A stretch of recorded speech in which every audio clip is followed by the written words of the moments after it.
passage to Shanghai, the spirit of Hennessy in the wake of the clippers and tall ships of the 19th century. Behind us lie the Malaysian peninsula and our ports of call, Penang, Malacca and Singapore. Next stopover, Hong Kong, with the most incredible history of any island in the world. A lump of granite. 150 years ago, an English government minister described the island very accurately as a bare rock with almost no habitation. He added that no one could ever succeed in making it a trading centre. Lord Palmerston had no inkling of the future, but he would have had to be crazy to imagine that Hong Kong would become the world's third port.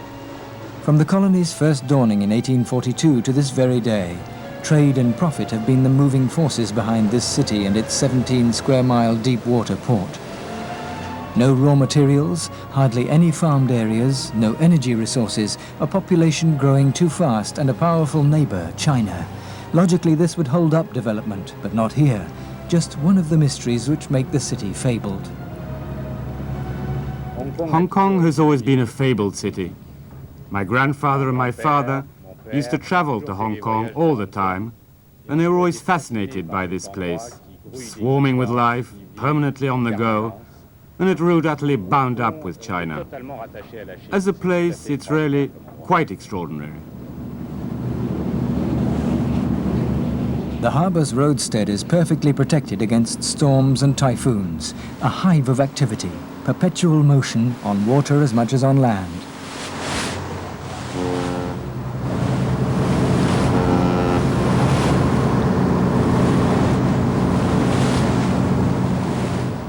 You really have to come here yourself to understand the boundless energy of the city of Hong Kong, a city which lives 24 hours a day. The activity here never stops. It's a life centered on the family. People take turns in the trades and in the shops to stay open as long as possible. This setup, this family interaction, is one of the things that characterizes the energy of the Chinese. Hong Kong, pronounced in Chinese, Yanqiang, the fragrant port. One of the most beautiful panoramas in the world. The peak at the top of Hong Kong Island. At a height of 600 meters, you discover what the miracle of this city driven by Chinese energy actually represents. Whether on the island or on the Kowloon Peninsula, construction, completed or underway, is everywhere.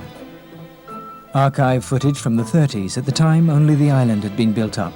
In the background, on the mainland, just a few warehouses. Steamers may have replaced the clippers, but the city remains faithful to its first calling as a port of transit. Only in the early 50s, after the Communist Revolution, did it become a huge financial and industrial centre. The city changes so fast that it casts no shadow. It's a permanent building site. Going upwards is a cure for lack of space. The Hong Kong territories, 5.5 million people. 150 years ago, there were 7,000. 98% of Chinese origin, 1% foreign, only 0.3% British. Half the population resettled here after fleeing from the various upheavals in the People's Republic of China.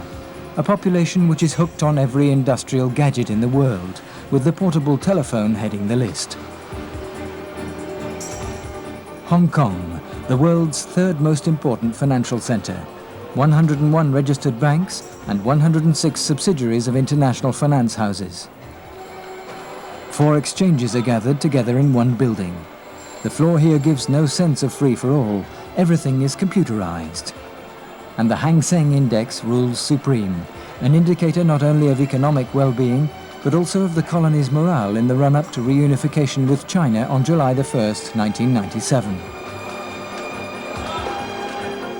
In this city, huge fortunes are quickly made. This is another part of the fable of Hong Kong. This pagoda is dedicated to tiger balsam. It was built by the Chinese inventor of the famous balsam sold worldwide. A temple to Buddha in thanks for success. Wealth is flaunted here. There are more Rolls-Royces and Jaguars than in London. And the license plate makes all the difference. To carry a lucky number is a luxury. Bought on the black market or at charity auctions.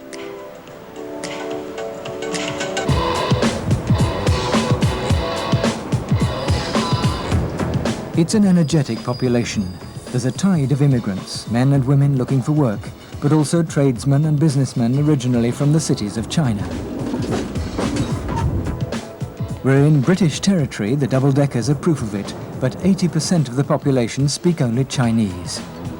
Hong Kong, an economic miracle and a demographic paradox. Two of the reasons which will doubtless make the Chinese authorities grant special status for 50 years when the British colony ceases to exist. Ideograms on bright red signs halfway between the Chinese desire to be noticed and the Western idea of advertising. By a junction, a tramp, a rare sight here considering the population's standard of living.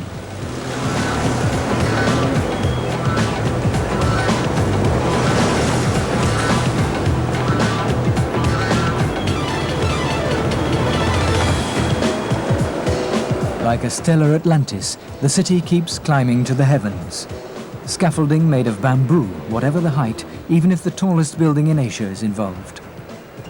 And in building, care must be taken to ward off evil spirits and to let the dragon pass. Every building takes account of this belief. Bad positioning or an ill-placed door, and the dragon will no longer have a way to reach the sea, and misfortune will come to pass. This is the law of feng shui, and experts are highly paid to check that it's respected.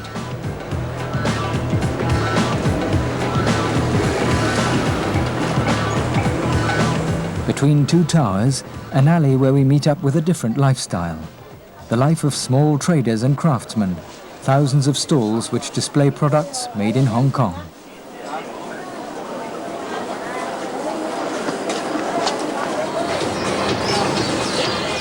A surprise in the heart of the city, flock upon flock of birds, as if we were in a giant aviary.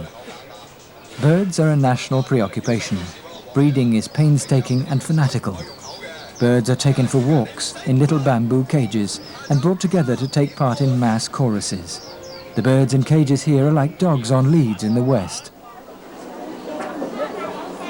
Hong Kong lives and eats off imports. Most products come from China, whose own markets are in fact not always all that well stocked. In the case of pork, 56,000 head arrive by special train from continental China each week. More than 99% of the rice, the staple diet, is imported.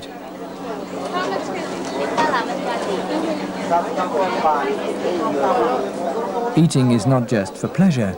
It's also regarded by the Chinese as a way of taking care of oneself. Each product has its benefits.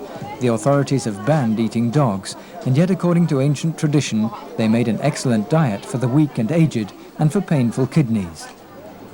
So it should be no surprise to find snake. Butchered alive in front of the client, the snake is regarded as an invigorating dish and aphrodisiac, only to be used in winter. This fresh bile served in a Chinese bowl is the local remedy against sexual inadequacy. People eat everywhere in Hong Kong, from street hawkers or at tiny pavement restaurants. The food is much better than anywhere else in China, or so the connoisseurs would claim. The street is a world in itself. There's no item, no service which cannot be found, and the street has always been their world, as witness these pictures from 1930. The city swarms with people, from street barbers to armies of coolies carrying anything, anywhere.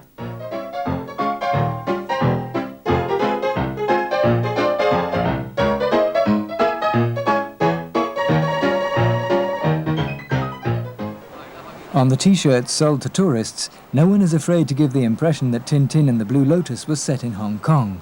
In fact, of course, it was set in Shanghai. But all the same, you meet on the street some true descendants of Chang, just as Hergé drew him.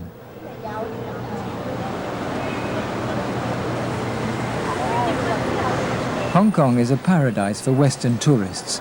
This tourism brings in 8 billion Hong Kong dollars each year. On Nathan Road, there are shops in their hundreds.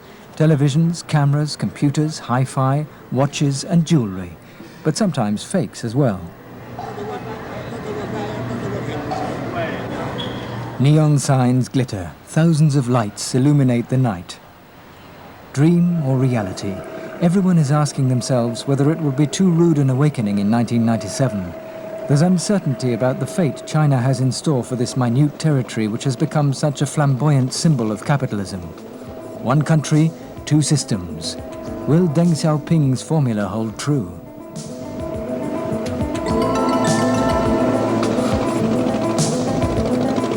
There's another side to the reality of Hong Kong, a population kept isolated from the future, the 70,000 boat people. In Aberdeen, a port on the south of the island, a natural shelter from typhoons, there are 20,000 of them. 3,000 junks and sampans where bargemen and squatters live side by side. Vietnamese are the latest arrivals, but the tankers have been here for thousands of years, a tribe long since forbidden to set foot on land. There are some genuine fishermen here, but also all kinds of dealing, or shall we say trafficking.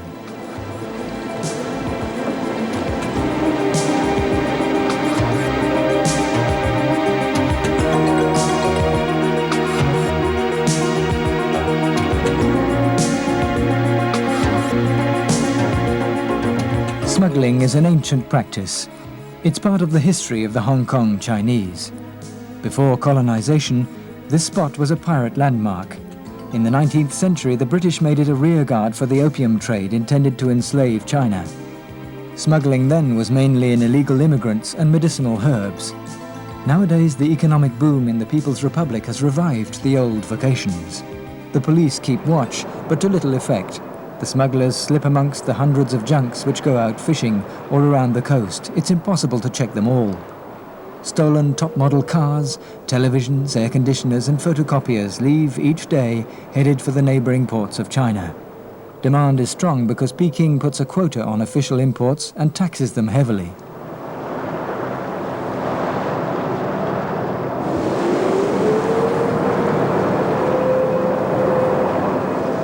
A few hundred yards away, a famous floating restaurant, one of the highlights of the city's tourist brochures.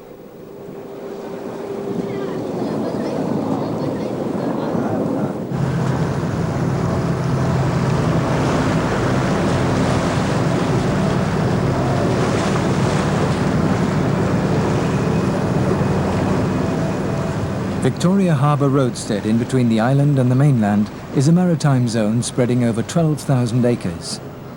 We're visiting the port thanks to a salesman who used to be an officer with the Coast Guards, Richard Haunemeek, an Englishman, a member of the highly exclusive Hong Kong Royal Yacht Club. This is one of the cargo handling basins where cargo is handled in and out of lighters to and from the shore. Hong Kong is a free port, and so cargo doesn't have to go through customs warehouses, and the ships don't have to go alongside quays. So a tremendous amount of your break bulk and some of your container cargo is handled by barge, by lighter, and on shore through various cargo handling basins like this one. Hong Kong is a free port apart from 4 product types which are subject to import duty: spirits and alcohol, tobacco, cosmetics and some hydrocarbons. A free port, a constant factor right from the outset, and it's what's brought success, but it was the only way of gaining the upper hand over the region's other trading posts. The development of the port and commercial activity, with the openings for work and household duties, soon lured immigrants over to Hong Kong from the neighbouring Chinese provinces.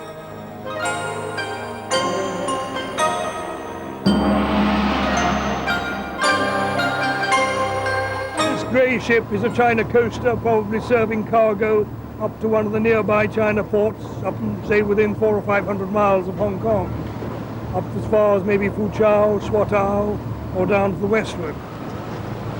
Traffic in Hong Kong's port totals 75 million tonnes. It's number 3 in the world. As well as the usual trading partners, Japan, the USA and Europe, exchange with China has recently become very important. 40% of Hong Kong's turnover, making it the number 1 Chinese port. Also, of course, there's a lot of trade to and from China destined for Hong Kong. Foodstuffs. Hong Kong eats mainly food from China. China feeds us, supplies a lot of Chinese goods to Hong Kong. There's a big just China-Hong Kong trade, right apart from overseas trade. International trade takes place essentially in the container terminal, the fashion for the future in modern goods transportation. I think we're disputing top place as the container port with Singapore. We've overtaken Rotterdam some years ago. We claim to be on top, Singapore claims to be on top. I'm not a judge. A dispute over the number one spot, which is not short of bias, since according to international experts, the winning trio are Singapore, first past the post, with Hong Kong a short head behind in second place, and Rotterdam a distant third. The growth of containers movement in Hong Kong is such that we need a new container berth here every 2 years. And there seems to be no end at the moment to the growth. This is both Hong Kong cargo and China and regional cargo coming through Hong Kong, in or out. There is a shortage of, due to the land shortage in Hong Kong, there's always a shortage of land, and so there's a shortage of land for storing containers. There's never enough. We have to stack them fairly high in the container yards, where other countries with more space can spread them out over a bigger area.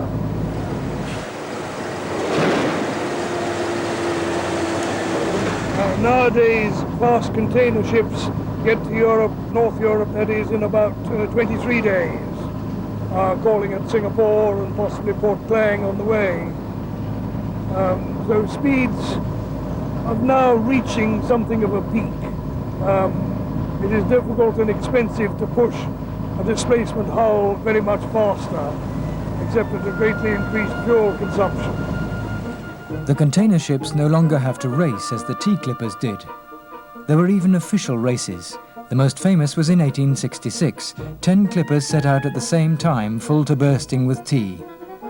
In London, 2 ships finished in a dead heat, 20 minutes apart, after 80 days at sea. This was one of the last races before the advent of steamers. Then the distance could be covered in 65 days, at an average of 7 knots and going through the Suez Canal.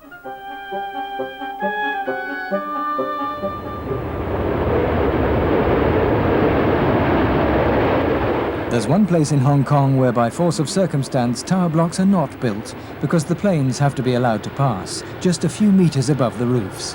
1,000 scheduled flights a week. It's frightening and it's noisy.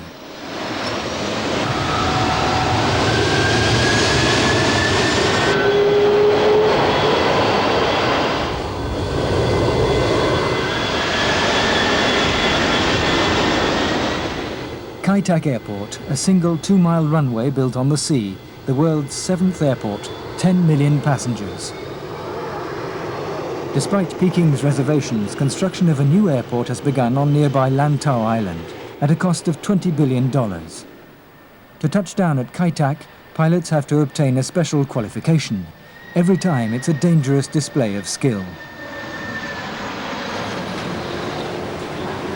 Next to the airport is a place where you're strangely not quite sure that you're in Hong Kong, the walled city, an old district in the New Territories whose fate was not decreed by the 1898 Peking Treaty.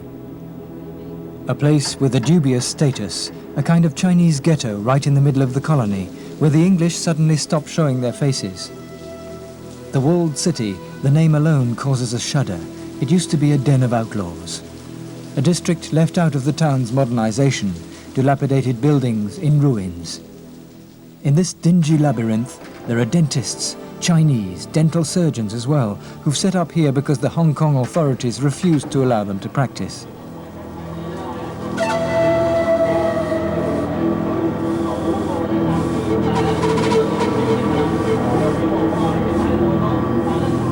The Chinese authorities, with 1997 in view, have given the British permission to clean the place up.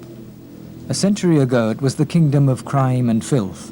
But that said, the remaining people here today are not crooks and gangsters. Perhaps it's no longer possible to talk about a district, since only 2 or 3 alleyways are still accessible. The rest have been walled up.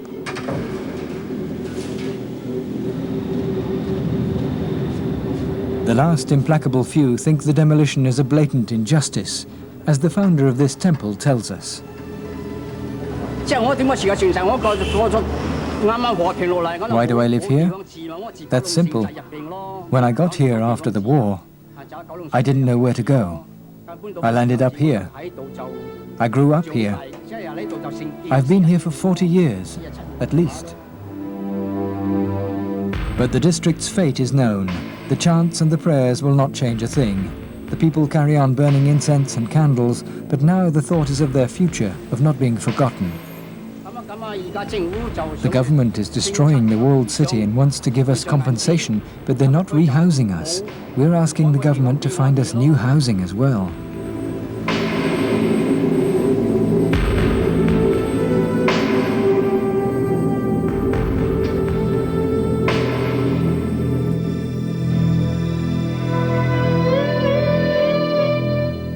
Hong Kong's surface area is constantly increasing.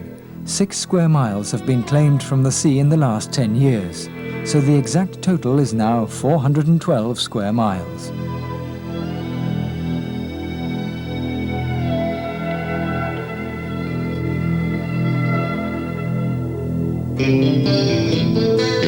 Hills are razed to the ground to build mountains of iron and concrete. Expansion is not at an end, since the earth carved from the raised hills can be used as landfill in other inlets in the new territories. Waste and all manner of refuse is often used as well.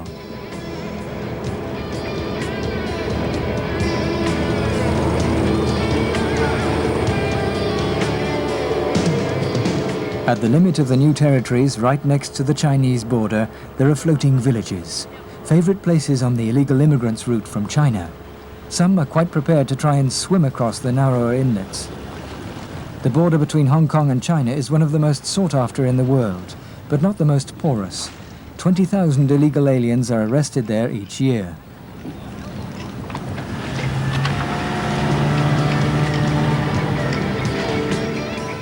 Behind the warning signs, there are barbed wire and infrared detectors along the 17-mile land border guarded by a special police force with a reputation for great efficiency.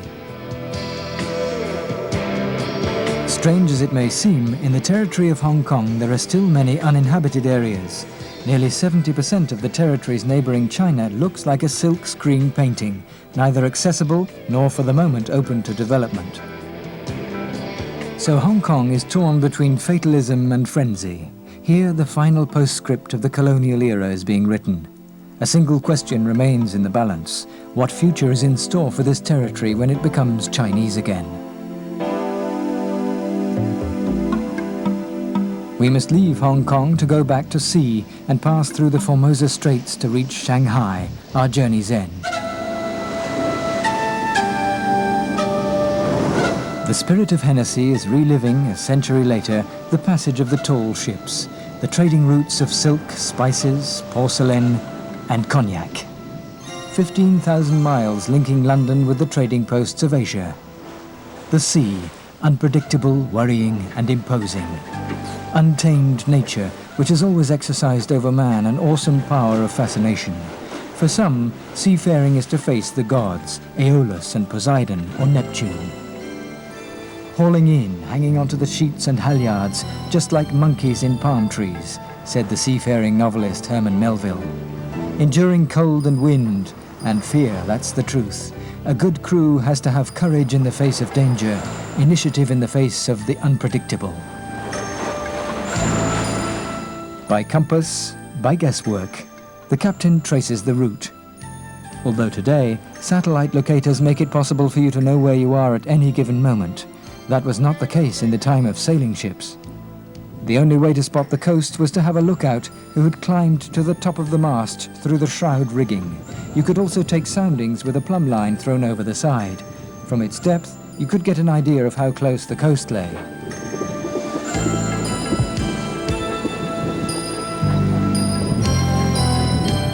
The captain, so-called sole master on board, but first and foremost, a huge responsibility.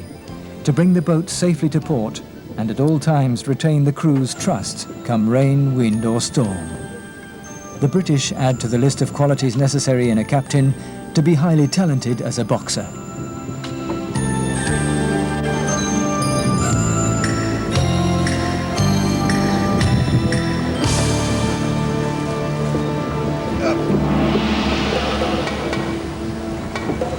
He must also take into account the crew's superstitions. Never sit at the foot of the mainmast. And above all, never, never set out on a voyage on a Friday. The sailors know how to recognize the telltale signs of the dry land they have not seen for weeks. A young bird, lost and exhausted, lies on the deck. The sailor makes every effort to try and save the bird so as to release it once on land.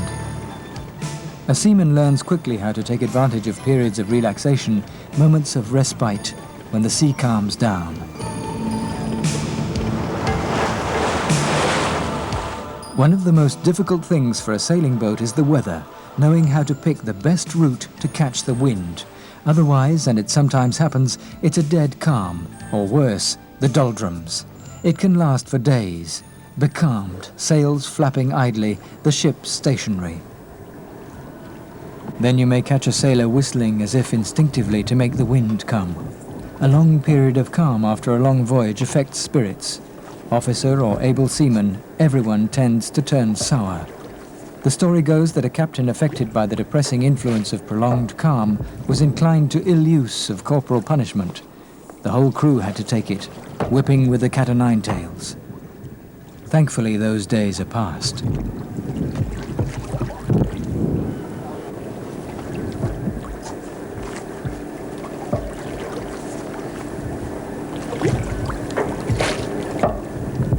The old man's shooting the sun. That's what the sailors used to say in their slang when the captain was busy with his sextant. The instrument fascinated them. To use it, you had to know how to count, be educated. A world apart.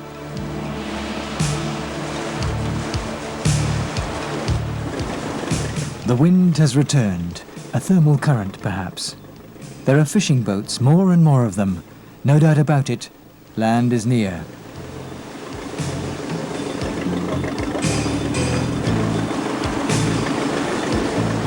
It's time to hoist the courtesy flag of the country where we're about to berth, the flag of the People's Republic of China.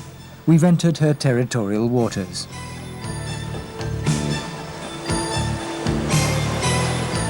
Now there are fishing boats everywhere, traditional coastal fishing. On board, the last preparations before arrival.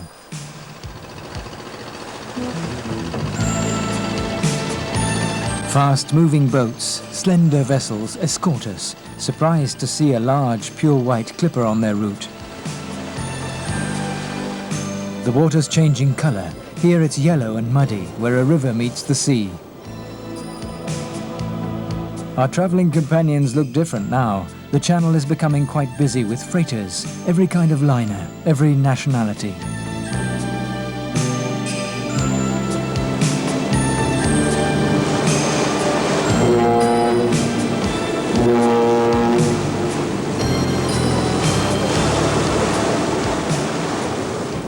On board, interest is livening up.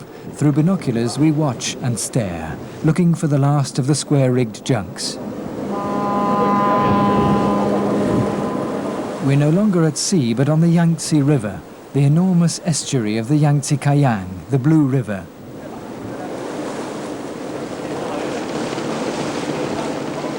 And in view of the traffic, there's no doubt that a bit further ahead is a major port, Shanghai. An exceptionally well-positioned port, right at the mouth of that extraordinary waterway, the Yangtze Kiang, a vital artery for central China because it's navigable upstream for just over 1,000 miles. The traffic is remarkable, craft of every shape and size, from the imposing container ships to transport tubs. Shanghai's port is undergoing a renaissance nowadays. In the first 30 years of communism, the port's activity was greatly reduced. There were only a few foreign vessels each week. Yet at the beginning of the century, Shanghai laid claim to the title of first port in the world, the terminus of the Silk Route, port of departure for the tea cargoes bound for England, and port of arrival for the opium cargoes for China. And the Opium War of 1842 was the reason for Western settlement in Shanghai. What used to be no more than a fishing village became, in 150 years, a huge city. To gain an understanding of the old Yangtze Kiang and its tributary, the Huangpu, which leads to Shanghai, one need only read Lucien Baudard. The French writer and journalist relates the discovery of the city. During the war, the Nemesis, a British battleship steamer, while trying to thread its way through the huge, rotten, silted and dangerous estuary of the Yangtze, discovered the Wangpu, a narrow but deep stream of water. A tiny finger of the Yangtze, the only one which was convenient and navigable. Nothing but a landscape of mud. A mile or so from the stinking banks, there was a small, practically unknown Chinese village, with neither noble origins nor an important Mandarin, without a past, whose dull name was Shanghai, meaning upstream from the sea. Today the Wangpu has 45 quays strung out over 28 miles, giant cranes, pipelines, dockyards and polluting heavy industries. What meets the eye is not very aesthetic, but it's certainly impressive. 11 miles upstream along the Wangpu and Shanghai comes into sight, the least Chinese of all the cities in China. Journey's end. At last, it's the end of the Silk Route. Unlike today, in the middle of the last century, this was the conclusion of those crossings, which lasted on average 120 days. I think the sailors then, when they at last arrived in Shanghai, had a single thought in mind, to go on shore and have some fun at last, away from the captain, who was often a tyrant in those days. The first thing a disembarking sailor sees is the quay, the bund as foreigners continue to call it. An enormous boulevard, a dense row of skyscrapers. Western style, a remnant of the start of the 20th century when Shanghai was an international concession.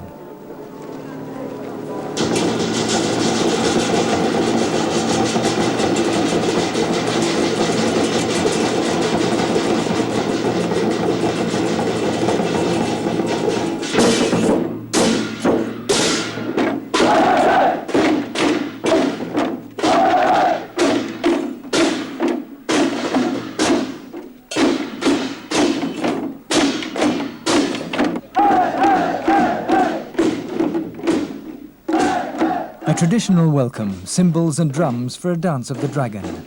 The dragon is the symbol of prosperity because it controls the rain. That's why it's present at all festivals. An animal which is cherished, revered, and also feared. One must never conflict with its movements. A dance of the dragon can last up to 5 hours, a model of coordinated execution between musicians and dancers. Shanghai is truly a fabled city, and moreover, it was said to be the Paris of the Orient. I think one should have been in Shanghai in the middle of the 19th century to see the quays alongside the port, with the coolies loading all the boats, the movement in the port, and the perpetual non-stop animation. The English victory in the Opium Wars led to the signing of the Treaty of Nanking. China made a concession of 5 free ports, 5 ports henceforth open to foreign trade and residence. Shanghai was one of them. After the British, in turn the Americans and the French were authorized to set up concessions in 1843. Very swiftly then, Shanghai had no problem deposing Canton to become the country's leading trade port.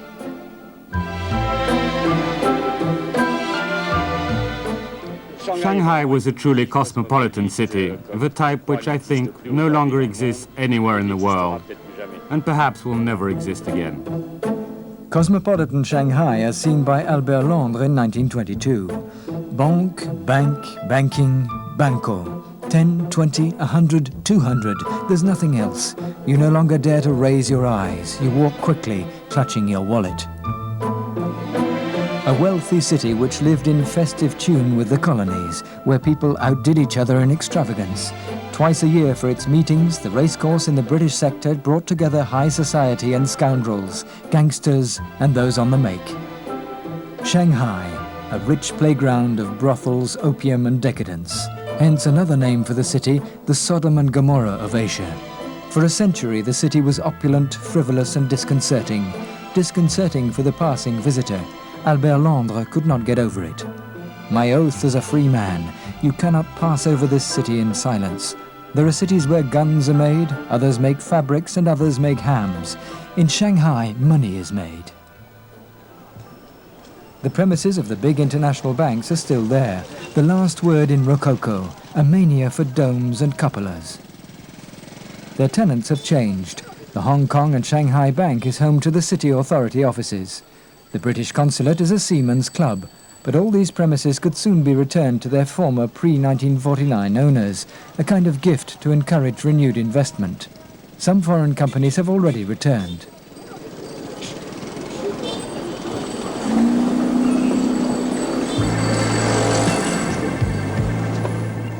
Another leftover is the Peace Hotel. It has aged, but it still welcomes those nostalgic for the past, many of them tourists, of course. This is where all the visiting VIPs used to stay.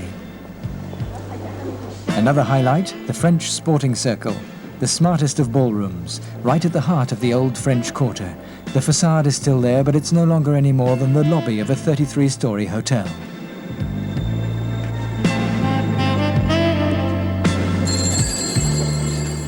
Block after block of high-rise buildings, Shanghai has taken up the 20s tradition of the Bund with a vengeance, ornamenting itself with buildings which make the skyscrapers of the colonial age look like a row of cottages.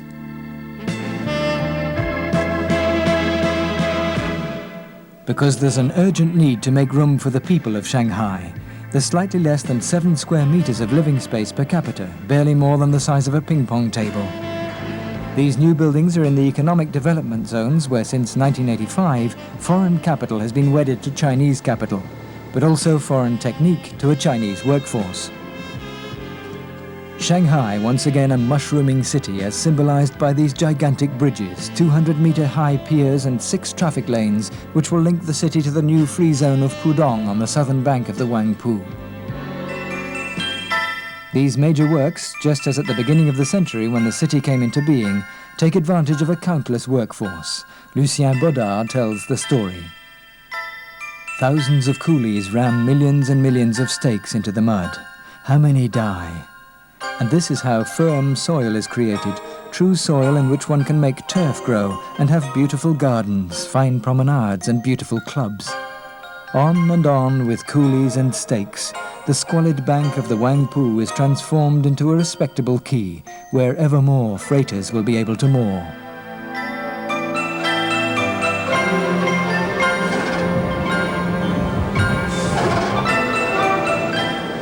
The trading Shanghai is on Nanjing or Nanking Road, the liveliest road of all in the city, over 6 miles long. 1 million Chinese go along it each day. Nanjing Road, the world of Shanghai's girls. The prettiest girls in China, that's their reputation. They're said to be showy in their dress. Shanghai is a city of textiles, fabrics and silk, and it shows. The women of Shanghai have said goodbye forever to the Mao jacket. The brightest of red hats and dresses are on sale in countless small private shops. Elegant and sophisticated, much more so than the men who hardly follow the fashions. They stick to more sober, traditional clothing.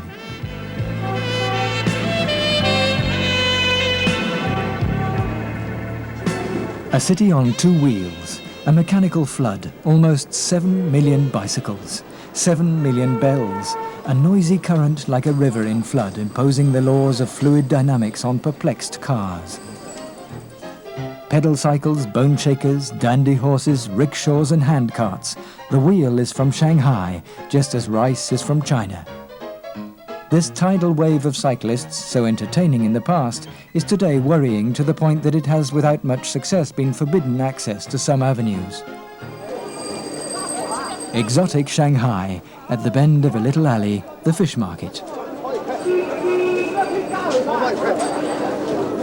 Small goldfish sold individually by fanatics. A free market which operates outside the state economy.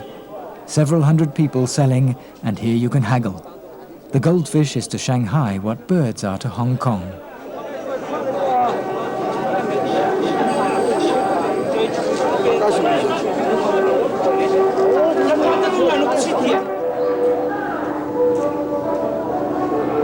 Traditional Shanghai. Tai Chi, shadow boxing, a martial art thousands of years old. And although for centuries knowledge of the 450 movements was restricted to noblemen, nowadays it's the most popular sport of all. Morning exercises taking place at dawn, as if to wake a body made of wax. Precise movement in order to possess space in complete harmony. In Shanghai, there's an old city behind ramparts which the Westerners had been careful not to annex. The temples of the Yew Garden, the Tower of Joy, the pavilion heralding spring, the roof to see the moon, and the best known, the Longhua Pagoda, 7 floors of brick and wood, to this day a prominent landmark. On feast days, it was customary to turn the courtyard of the temple of the city gods into a kind of fairground for parades, stalls and performing artists. Today, the religious aspect has completely vanished, but the old Chinese city is still popular for walks. The star attraction is the tea house, an old pentagonal pavilion, a tea room packed from morning till evening. Access is still by the Bridge of 9 Bends, a zigzag bridge to give protection, because evil spirits cannot turn.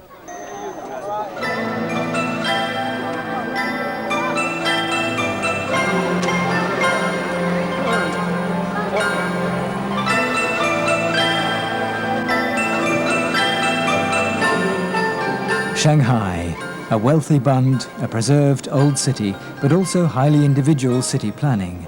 The large avenues were established by the Westerners to mark out the successive limits of their concessions. A square grid filled in by the Chinese, who established the lilongs, extremely cramped housing conditions, networks of alleys, sometimes tiny.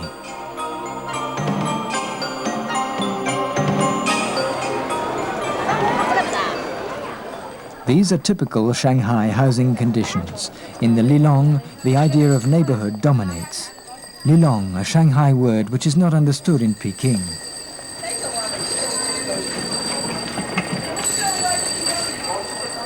The streets here are choked with shops, restaurants, craftsmen and small markets. Donuts, noodles, cakes, lion's head croquettes made of pork meat and cabbage, eggs, a treat for young and old. It's the empire of 1,800 delicatessens. Lilongs, popular housing originally built to accommodate workers from the factories in the area and coolies from the port.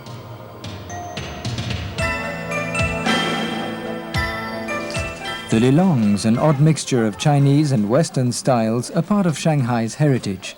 Since 1991, it has been forbidden to put up buildings more than 10 stories high. Demolition is no longer the order of the day, but rehabilitation.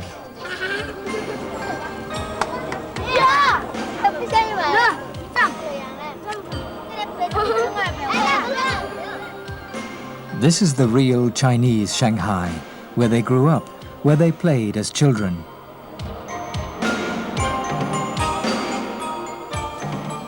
The lilongs are full of compartments, the name for the small craftsman shops which are in fact stalls opening directly onto the road.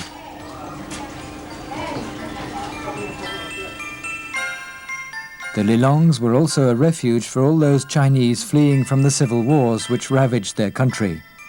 In the 1860s, the War of the Taipings and the threats of the Celestial Empire prompted an influx of tens of thousands of people into the concessions. 3/4 of the population still live in the lilongs. The environment remains ramshackle, shelter rather than housing, but it provides the lifeblood of the city. Each morning, workers, civil servants and tradesmen set out from there. They have conserved from the era of Western presence their thirst to do business, their head for trade, their taste for deals, big or small.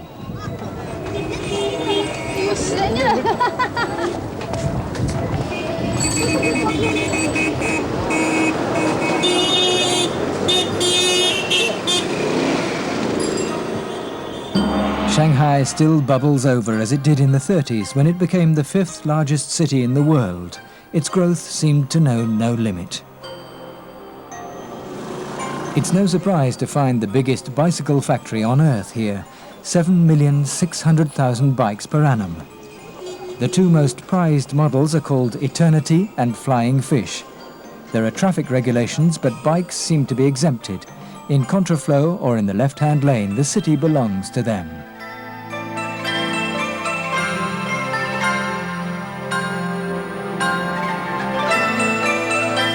Shanghai no longer dreams of its glorious past. It expects in the future to surpass it. Its dream is to become Asia's financial capital ahead of both Tokyo and Hong Kong, opening up to the outside world but without forsaking communism. The city's getting a facelift. Cleaning up the canals is one example.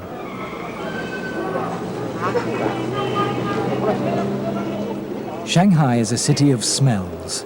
The river Susu and its 14 tributaries are virtually open sewers. Nearly 3/5 of the billion gallons of liquid waste from the city are poured in without any treatment at all. Black, nauseating water which gives the inhabitants upsets practically every other day. The situation had to change, and a huge 24-mile main sewer is being built, and the liquid waste will thus be directly returned to the main stream of the Yangtze.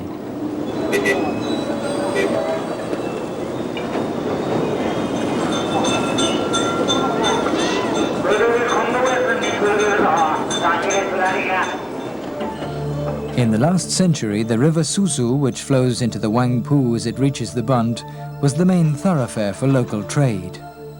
Barges used to supply the city or go downstream to the main port to load the sailing ships and clippers.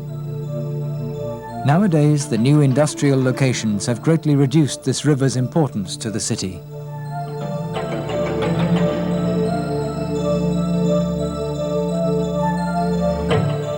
For Shanghai today, the stakes are high. With a population of nearly 14 million, it's the largest city in China, the largest port, the biggest taxpayer. So it's clearly the country's engine room.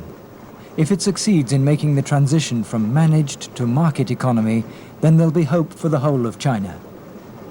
This transition is being played out on the south bank of the Wangpu. The zone of Pudong enjoys a special economic status. A new port is being built there, so that the city of Shanghai, thus enlarged, may become once more the star of China.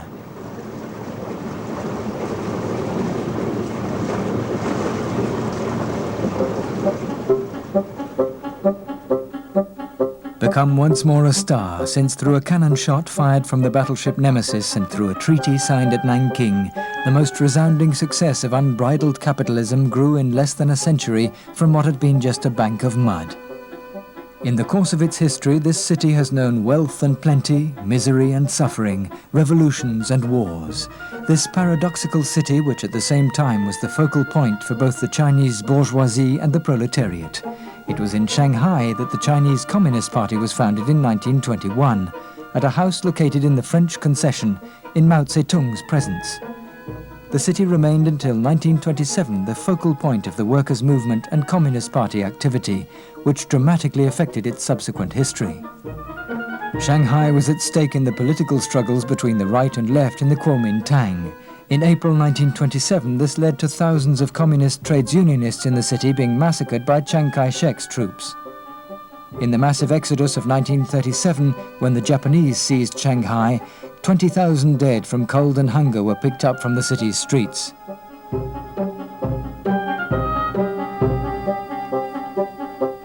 The nationalist movement under Chiang Kai-shek was the spearhead for China for the Chinese. Slowly but surely, against great opposition under the able leadership of Chiang Kai-shek, consolidation of the various forces began to take form. Manpower from the north, the south, the east, and the west. China took to the air, and her pilots were trained in modern aerial warfare. China was growing in strength and unity. Chiang Kai-shek's War of Reconquest, the Japanese surrender in 1945, then the Communists' entry into the city in 1949. As long as can be remembered, China, meaning rural areas and above all Peking, has viewed Shanghai with suspicion. It was ill-favored by the communist regime because it was the embodiment of capitalism and easy living.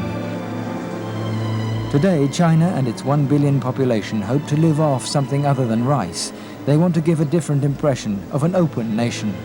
In the paddy fields, a few miles from Shanghai, the peasants are perhaps not aware of it. Their provincial capital, after being sidelined for 30 years, has revived its past.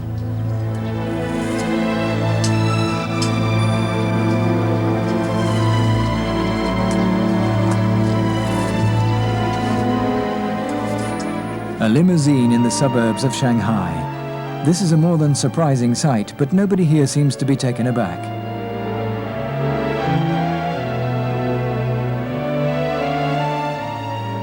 The status of the peasants has already changed. Henceforth, they may sell part of their produce on their own behalf. They're finding out about the market economy and competition.